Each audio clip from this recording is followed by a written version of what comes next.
సంక్రాంతి పండుగ ప్రత్యేక సర్వీసుల ద్వారా ఏపీఎస్ఆర్టీసీకి భారీగా ఆదాయం సమకూరింది. సంక్రాంతి పండుగను పురస్కరించుకొని స్వగ్రామాలకు చేరుకునే ప్రయాణికుల కోసం జనవరి 8 నుంచి 13వ తేదీ వరకు దాదాపు 3400 సర్వీసులను ఆర్టీసీ నడిపింది.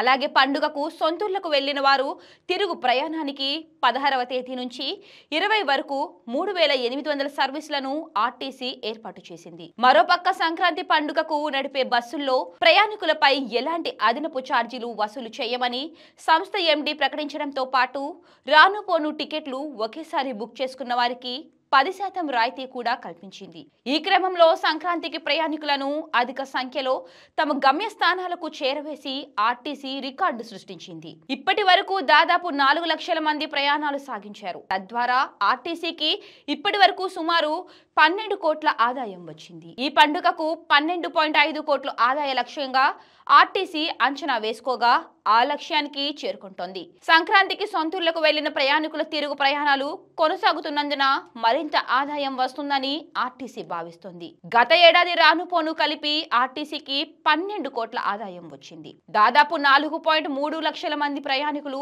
ఏపీఎస్ఆర్టీసీ బస్సుల్లో ప్రయాణాలు చేశారు.